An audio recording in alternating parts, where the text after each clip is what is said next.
Selamat pagi, Assalamualaikum warahmatullahi wabarakatuh. Perkenalkan, nama saya Aprila Mitra Oktaviani dari Akuntansi B, NIM 2022-12071. Di sini saya akan mempresentasikan hasil pekerjaan saya, yaitu tentang manajemen strategi. Pengertian manajemen strategi. Sebelum kita bahas, apa sih pengertian dari manajemen tersebut? Manajemen adalah proses perencanaan, pengorganisasian, dan pengarahan sumber daya manusia untuk mencapai tujuan tertentu. Sedangkan strategis artinya perencanaan jangka panjang untuk mencapai tujuan dan sasaran yang telah ditetapkan.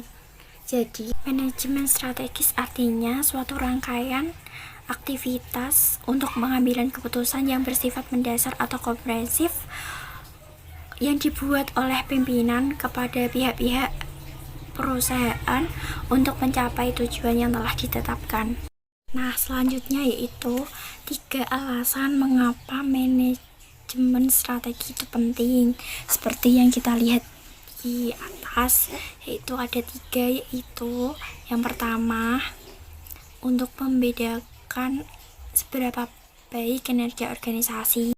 Yang kedua yaitu untuk membantu seorang manajer menghadapi situasi yang terus berubah, dan yang terakhir mengordinasikan atau memfokuskan upaya karyawan pada apa yang penting.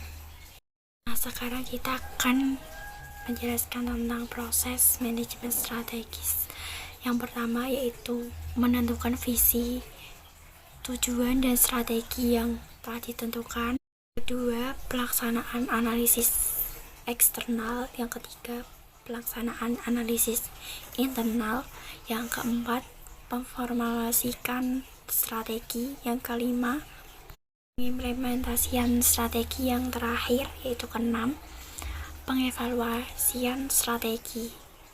Analisis SWOT yaitu strength, weakness, threat, dan opportunity. Yang pertama yaitu strength atau kekuatan. Maksudnya yaitu kekuatan apa yang dalam perusahaan.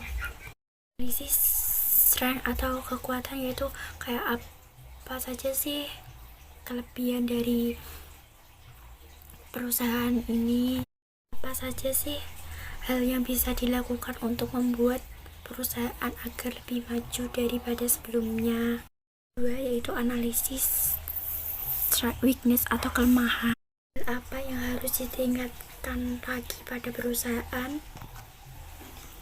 Kita juga bisa menganalisis hal apa yang perusahaan lain sedang meningkatkan sehingga perusahaan lain lebih maju daripada perusahaan kita. Kita itu harus mencari analisis tentang kelemahan yang ada pada perusahaan kita sehingga kita itu bisa mencari solusi untuk memperbaiki permasalahan yang ada.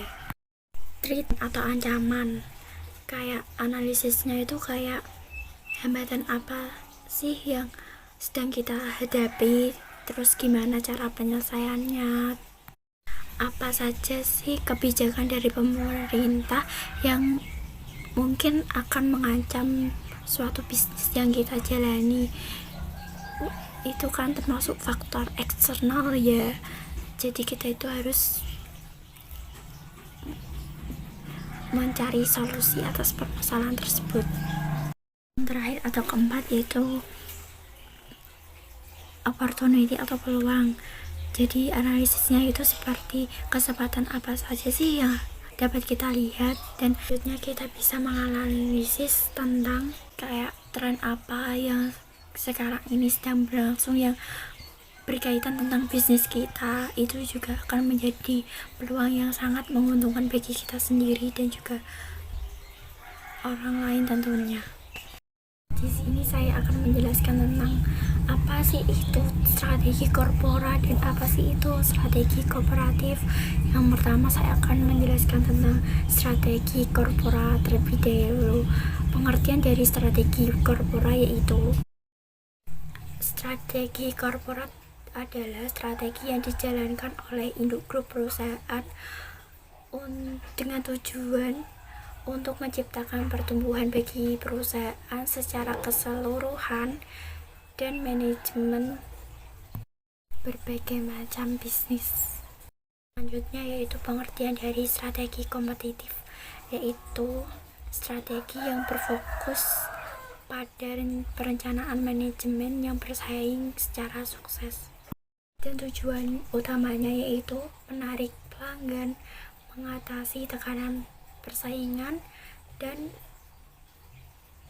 memperkuat posisi pasar perusahaan.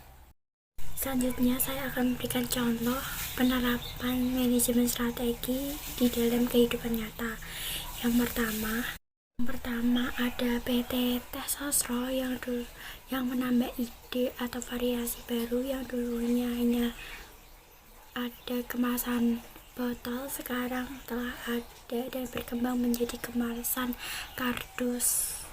Sebelumnya, siapa sih yang gak tahu tentang teh botol Sosro yang sangat melegenda ini di kalangan masyarakat sekitar? Tentunya kita tidak asing lagi kan tentang teh botol Sosro.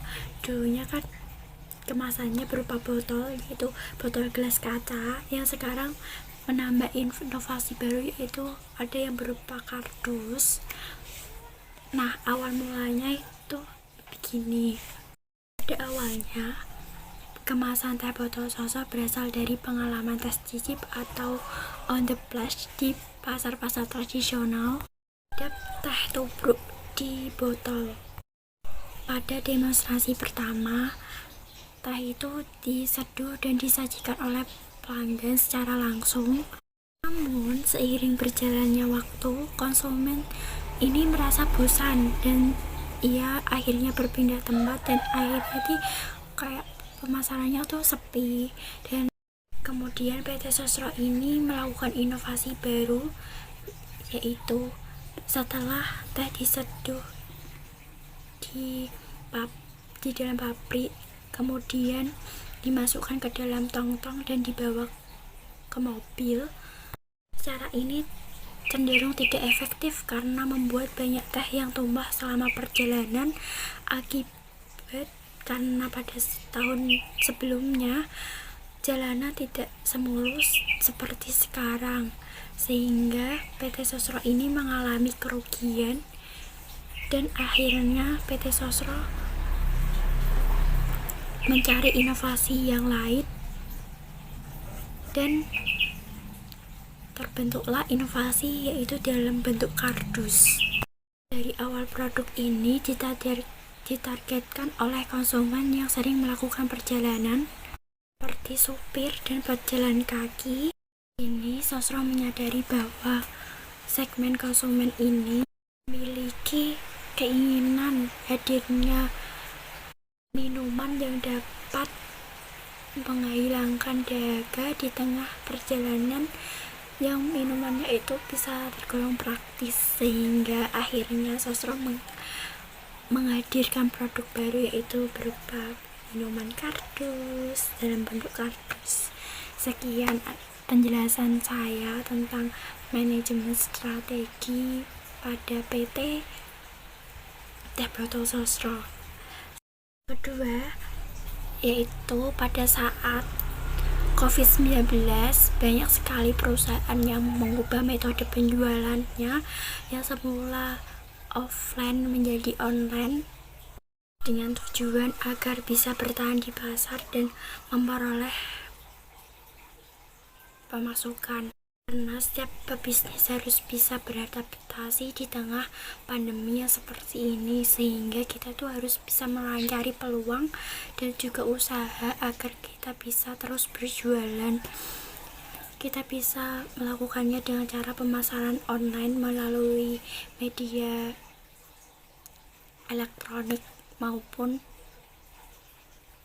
kayak selebaran gitu, agar orang lain mengetahui tentang produk yang kita hasilkan. Nah, itu adalah contoh penerapan manajemen strategi di dalam kehidupan nyata yang nantinya akan bermanfaat untuk kita semua untuk menghadapi masalah yang ada dan bisa belajar dari kesalahan dan pengalaman dari sebelum-sebelumnya. Nah, tak terasa kita sudah di slide terakhir, yaitu kita akan membahas tentang isu-isu dalam manajemen strategi. Yang pertama, penetapan tujuan tahunan. Yang kedua, pembuatan kebijakan. Yang ketiga, alokasi sumber daya. Yang perubahan strategi organisasi yang ada. Yang kelima, perubahan, rekonstruksi dan rekayasa ulang. Yang keenam, perubahan program penghargaan dan intensif. Yang ketujuh, minimalisasi penolakan terhadap perubahan. Yang kedelapan, pengenalan manajer dalam strategi. Yang kesembilan, pengembangan budaya pada strategi. Yang ke-10, adaptasi proses produksi atau operasi. Yang ke-11 atau yang terakhir yaitu pengembangan fungsi sumber daya manusia yang efektif. Demikianlah presentasi yang dapat saya sampaikan.